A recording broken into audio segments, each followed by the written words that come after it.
Shalom, selamat pagi saudara, sahabat, dan keluarga dimanapun berada di pagi hari ini. Berjumpa lagi dengan saya. Kiranya tidak bosan-bosan mendengar, melihat saya di channel ini. Dan juga tidak bosan-bosannya saya bagikan ini kepada teman-teman, kepada sahabat dan keluarga.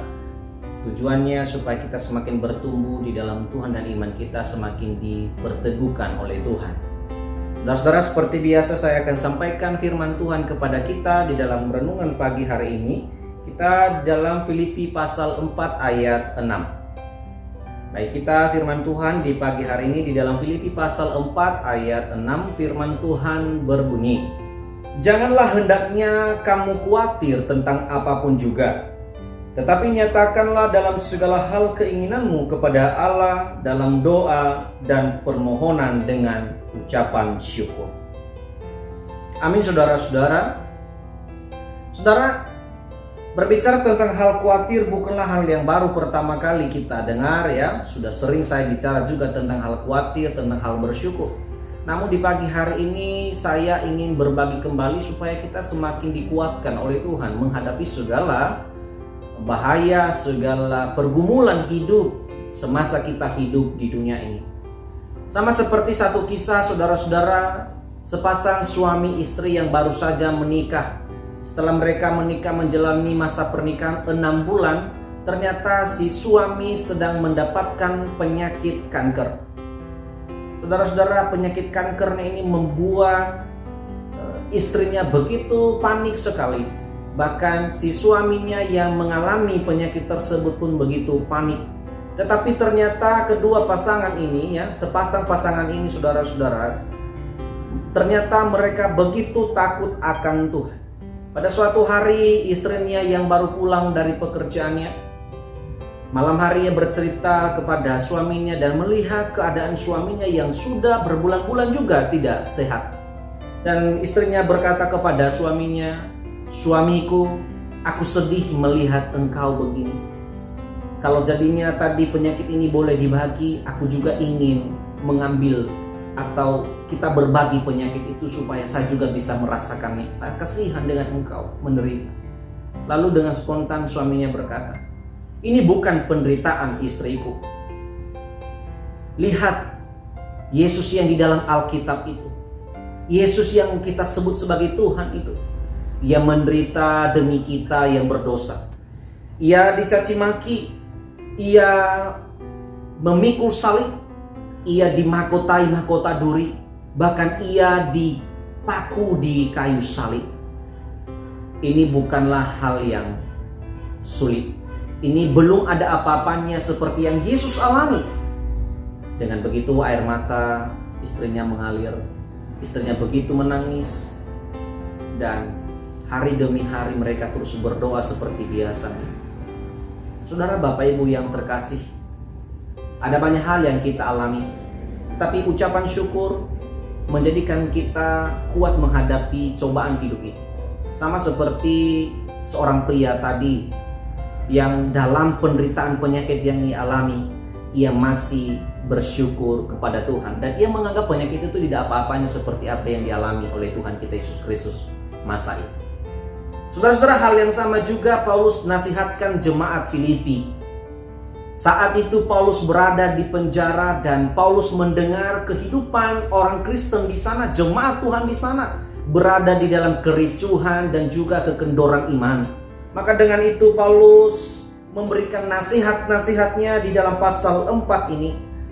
Lalu kita di dalam ayat 6 tadi Paulus katakan bahwa jangan hendaknya kamu khawatir tentang apapun juga. Ternyata jemaat Filipi sangat khawatir. Kenapa? Yang pertama, karena Rasul Paulus sudah lama di penjara dan belum ada beritanya ia keluar dari penjara.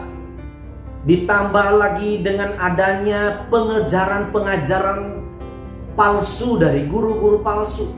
Terjadinya lagi percekcokan antara jemaat dengan jemaat, antara pengurus-pengurus bait Allah atau gereja pada masa itu, sehingga membuat mereka begitu khawatir sekali, saudara-saudara. Inilah yang menjadi permasalahan kita di dalam kerohanian kita, dalam berjemaat kita. Ada banyak tantangan demi tantangan yang kita hadapi, saudara-saudara. Belum lagi di keluarga kita. Demikian juga yang dihadapi oleh jemaat Filipi, saudara-saudara. Dengan begitu, sebagai hamba Tuhan, Paulus nasihatkan jemaatnya. Nasihatkan umat Tuhan di Filipi. Dia katakan, ketika engkau khawatir, nyatakanlah itu di dalam doa. Jangan begitu resah. Jangan begitu mengabaikan yang udah biasa. Jangan langsung tanggapi dengan emosi yang negatif. Seringkali ketika ada orang mengancam kita, mengganggu pekerjaan kita yang sebenarnya tidak mempengaruhi dengan dia, ada orang mengacaukan kita di pelayanan kita, bahkan di keluarga-keluarga kita, maka kita tidak perlu meresponinya. Orang Kristen hanya bisa melakukannya dengan doa dan dalam permohonan, tapi dengan ucapan syukur. Saudara-saudara, lihat Paulus sudah mengajarkan ketika kita sedang berdoa dalam kekhawatiran kita, dalam ancaman kita, ingat hal yang harus kita lakukan adalah kita berdoa, kita mengucap syukur. Kita memohon kepada Allah tetapi harus ucapan syukur. Artinya apa? Tuhan bersyukur, kita bersyukur kepada Tuhan buat masalah yang ada, buat bencana yang ada, buat ancaman yang ada. Melalui itulah iman kita semakin teruji. Dan inilah yang disampaikan oleh Rasul Paulus kepada jemaat Filipi.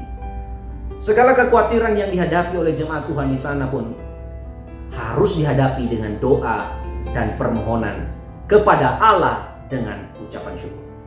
Saudara-saudara yang terkasih, apa yang membuat kita khawatir hari ini? Apa yang membuat kita semakin hari semakin begitu stres menghadapi begitu banyak pergumulan hidup ini? Saudara, mungkin berbeda pergumulannya dalam keluarga saya, tetapi saya percaya reaksi kita menanggapi pergumulan hidup ini sama, Bapak Ibu. Kita stres, kita banyak pikiran, kita akhirnya luapkannya kepada anak-anak kita marah, kita di tengah-tengah pekerjaan kita pun tidak seperti biasa lancarnya. Kenapa? Ada banyak masalah yang terngiang dalam pikiran kita. Saudara, solusinya dan jawabannya di pagi hari ini adalah naikkan itu di dalam doa dan permohonan dengan ucapan syukur kepada Allah. Dan percayalah, Tuhan akan menguatkan anak-anaknya yang sedang bergumul di sini. Tuhan akan menolong kita, saudara-saudara, dalam menghadapi ancaman bencana ini. Dan Tuhan akan memberikan kesabaran kepada kita menghadapi pergumulan hidup. Kiranya Tuhan menolong kita, saudara-saudara, dalam renungan pagi hari ini. Dan saya selalu berdoa untuk kalian semuanya yang menerima renungan ini untuk tetap sehat dan tetap mampu menghadapi pergumulan hidup ini. Tuhan akan karuniakan kesabaran kepada kita semuanya.